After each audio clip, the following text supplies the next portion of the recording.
नमस्कार दोस्तों, DBC academy में आपका स्वागत है। करंट अफेयर्स के महत्वपूर्ण प्रश्नों का पार्ट है, आप ध्यान से देखें और समझें। चलिए शुरू करते हैं। पहला प्रश्न है, किस देश को जून 2021 तक अंतर्राष्ट्रीय श्रम संगठन शासी निकाय का अध्यक्ष चुना गया है? ऑप्शन है भारत, बांग्लादेश, चीन या फिर पाकिस्तान। तो इसका सही आंसर देखते हैं। पहले तो इसका जो सही आंसर है वहाँ ए है। भारत को जून 2021 तक अंतर्राष्ट्रीय श्रम संगठन शासी निकाय का अध्यक्ष चुना गया है। चलिए देखते हैं ये संगठन क्या है, इसके बारे में डिटेल हम देखते हैं। इसकी स्थापना राष्ट्रसंघ से संबद्ध एक स्वायत्त अंतर सरकारी अभिकरण के रूप में 11 अप्रैल 1919 को हुई थी। यहाँ 1946 में संयुक्त राष्ट्र संघ का प्रथम विशिष्ट अभिकरण बना, यानी कि प्रथम विशिष्ट अभिकरण 1946 में बना, परंतु इसकी जो स्थापना है वह 11 अप्रैल 1919 को हुई थी। बहुत महत्वपूर्ण संगठन है, आप यह ध्यान रखें इसकी डिटेल। और इसका मुख्यालय जेनेवा में है, ये भी आप ध्यान रखें, ये भी बहुत महत्वपूर्ण है। चलिए अगला प्रश्न देखते हैं। शहीद अशफाक़-उल्लाह प्राणी उद्यान का उद्घाटन किस राज्य में हुआ है? ऑप्शन देखते हैं, गुजरात, असम, बिहार और उत्तर प्रदेश। तो इसका जो सही आंसर है वह है डी आंसर। उत्तर प्रदेश में इसका उद्घाटन हुआ है। उत्तर प्रदेश के गोरखपुर में उद्घाटन हुआ है, ये भी आप ध्यान रखें। अब शहीद अशफाक़-उल्लाह प्राणी उद्यान, इसमें शहीद अशफाक़-उल्लाह का नाम आया तो आपको जानकारी दूँ, ये एक क्रांतिकारी थे, काकोरी रेलकांड से संबद्ध थे, ये क्रांतिकारी थे, ये भी बहुत महत्वपूर्ण है। ये भी पूछा जाता है कि किससे संबद्ध ये क्रांतिकारी थे, तो काकोरी रेलकांड से संबंधित ये क्रांतिकारी थे। आप देख सकते हैं इसमें गुजरात का नाम, उत्तर प्रदेश का नाम आया है। तो उत्तर प्रदेश की डिटेल देखते हैं। यूपी की राजधानी लखनऊ है, यूपी का शहर है ये। वर्तमान में योगी आदित्यनाथ इसके मुख्यमंत्री है और राज्यपाल है आनंदीबेन पटेल। ये डिटेल भी आप ध्यान रखें, ये भी बहुत महत्वपूर्ण है, परीक्षाओं में पूछी जाती है। आगे देखते हैं हम। हाल ही में ली कुन ही का निधन हुआ, वहाँ किस कंपनी के चेयरमैन थे? आइडिया, सैमसंग, जियोनी या फिर ओप्पो। हाल ही में ली कुन ही, ये नाम है, आप याद रखें, ली कुन ही। तो इसका जो सही आंसर है वह बी आंसर सही है। ये सैमसंग कंपनी के चेयरपर्सन थे, ली कुन ही इनका नाम था। चलिए आगे देखते हैं हम। अगला प्रश्न, हाल ही में प्रधानमंत्री नरेंद्र मोदी जी ने विश्व के सबसे बड़े मंदिर रोपवे का उद्घाटन किस राज्य में किया? विश्व के सबसे बड़े मंदिर रोपवे महत्वपूर्ण हो जाता है प्रश्न इस कारण से चूँकि यहाँ विश्व का सबसे बड़ा मंदिर रोपवे है।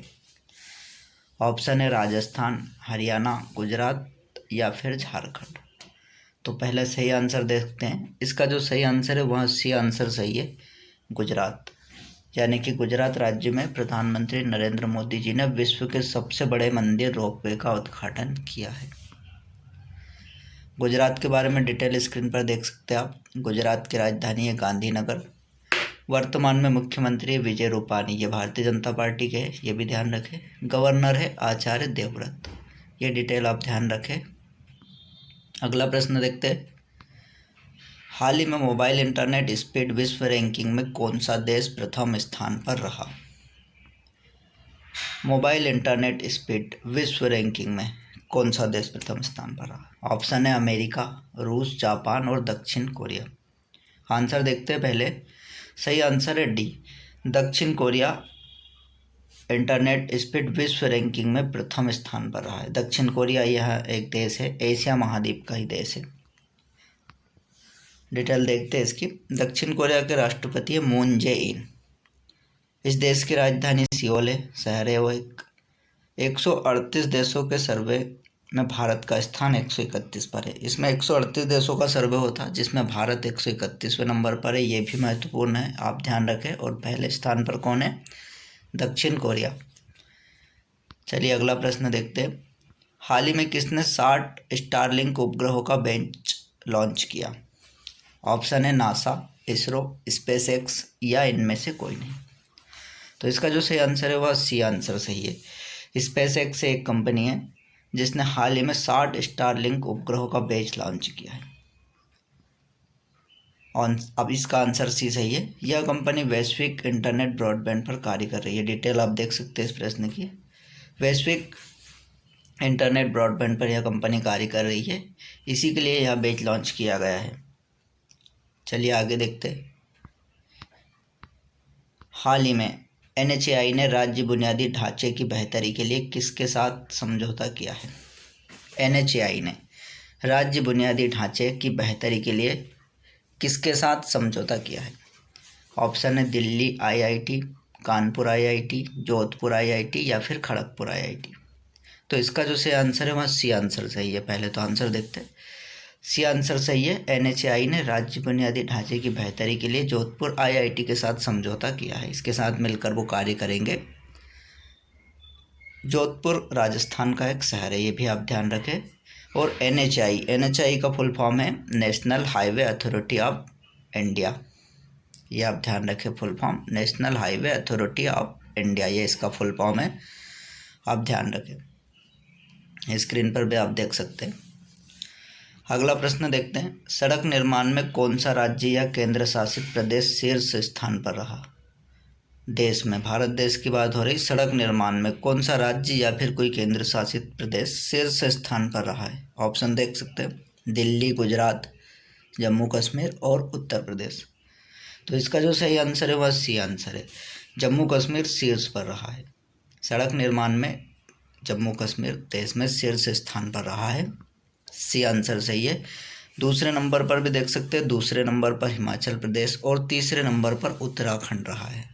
ये भी आप ध्यान रखें, पहले दूसरे के साथ तीसरे तीनों ध्यान रखें आप। जम्मू कश्मीर की बात आती है, हम जम्मू कश्मीर की डिटेल आप देख सकते हैं। जम्मू कश्मीर के उपराज्यपाल मनोज सिन्हा है। ये केंद्र शासित प्रदेश है, यहाँ राज्यपाल नहीं होता है, उपराज्यपाल है वो मनोज सिन्हा है। ये नाम आप ध्यान रखें, बहुत महत्वपूर्ण है। अगला प्रश्न देखते हैं। कौन सा जिला प्रधानमंत्री ग्राम सड़क योजना के क्रियान्वयन में देश के 30 जिलों में शीर्ष स्थान पर रहा है? ऑप्शन है मंडी, चंबा, शिमला और कांगड़ा। कौन सा जिला प्रधानमंत्री ग्राम सड़क योजना, ये ध्यान रखें हम प्रधानमंत्री ग्राम सड़क योजना के क्रियान्वयन की बात कर रहे हैं, नेशनल हाईवे और किसी की नहीं। 30 जिलों में कौन सा जिला शीर्ष स्थान पर रहा? तो इसका जो सही आंसर है वह ए आंसर सही है, मंडी जिला। यहाँ 30 जिलों में शीर्ष स्थान पर रहा है। मंडी जिला हिमाचल प्रदेश में स्थित है। प्रधानमंत्री ग्राम सड़क योजना की बात आती है, बहुत महत्वपूर्ण योजना है। इसके बारे में डिटेल देखते हैं। प्रधानमंत्री ग्राम सड़क योजना 25 दिसंबर सन 2000 में चालू की गई थी। यह योजना अटल बिहारी वाजपेयी जी ने शुरू की थी। उस समय वो प्रधानमंत्री थे, उन्हीं के द्वारा शुरू की गई थी। 25 दिसंबर 2000 को है। डिटेल आप ध्यान रखें, बहुत महत्वपूर्ण है, ये पूछी जाती है सभी एग्जामों में। आगे देखते हैं। विश्व पोलियो दिवस किस तिथि को मनाया गया? विश्व पोलियो दिवस किस तिथि को मनाया गया है? तो इसका जो सही आंसर है वो ऑप्शन में देखते हैं। पहले तो 21 अक्टूबर, 22 अक्टूबर, 24 अक्टूबर और 23 अक्टूबर। तो इसका जो सही आंसर है वह सी आंसर सही है। विश्व पोलियो दिवस 24 अक्टूबर को मनाया गया है। हर साल 24 अक्टूबर को लोगों में इस घातक बीमारी के प्रति जागरूकता फैलाने के लिए दिवस मनाया जाता है। जब भी कोई दिवस मनाया जाता है तो उसकी एक थीम रहती है, वो थीम बहुत महत्वपूर्ण होती है, परीक्षाओं में भी पूछी जाती है। इस बार विश्व पोलियो दिवस की क्या थीम थी वो आप देख सकते हैं। इसकी थीम थी a win against polio is a win for global health. ये थीम याद रखें, बहुत महत्वपूर्ण है, थीम पूछी जाती है। तो 24 अक्टूबर को हर साल विश्व पोलियो दिवस मनाया जाता है, ये तिथि भी आप ध्यान रखें। दोस्तों, इसी के साथ करंट अफेयर्स के महत्वपूर्ण प्रश्नों का यह पार्ट समाप्त होता है। आप इन प्रश्नों को ध्यान से देखें, समझें। अगले पार्ट में फिर मिलेंगे हम। धन्यवाद।